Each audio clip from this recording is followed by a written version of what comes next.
Let's talk about whether the right have lost their balls, whether they're dying out. I mean, what is happening here? Because...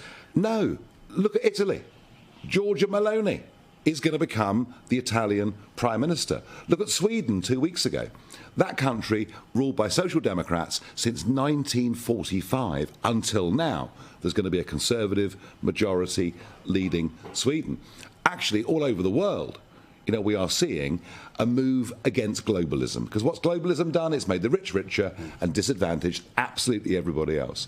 But somehow in our countries, we get people who masquerade at election time as being Conservatives, don't have the courage to stand up and fight for our values. Yet when they do, when in 2019 I got rid of Mrs May as Prime Minister. Thank you. That was a very happy day.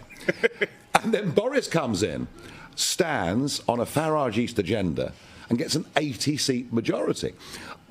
The other thing I've noticed in the last couple of days here, just being at airports, breakfast in hotels, people are coming up, just talking to me.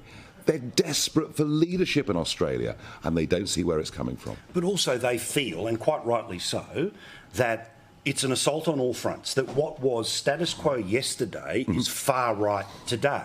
And therefore, as soon as wanting to preserve a status quo is immediately defined by the language police, by the media that reinforce it, the business that back them in, as some sort of sedition against reality. But it's it's just saying I want to hold the line for a country that has borders, that protects its language, that believes in its culture, that understands the reason why we don't have many of the problems the rest of the world has is because of what we have done to this point.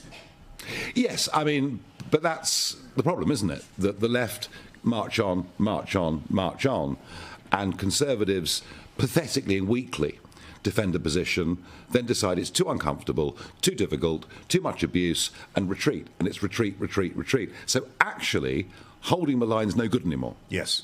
We've got to retake much of the ground that's been lost. And I tell you what, free speech, as we've seen with the New South Wales police today, getting free speech back, absolute rights of free speech, provided it does not incite anybody or anything. So we have to actually move forwards on this. And that needs leaders of courage. And what these ordinary Australians are saying to me is, who is going to do it? Does anyone feel like they're beginning? I mean, do you pay attention to Pauline Hanson, Mark Latham? What do you think of Peter Dutton? These are important voices, and I'm sure that Peter Dutton is a very, very decent fellow. Shame he can't smile a bit more. Sure he is right now watching the telly.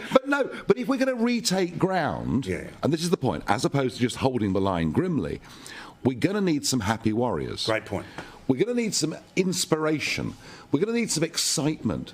We're going to need to get a lot of young people, too, on our side with this. So I'm not being critical of Peter Dutton. He's a very decent man. But we need more people out there with guts, courage, prepared to take the stick.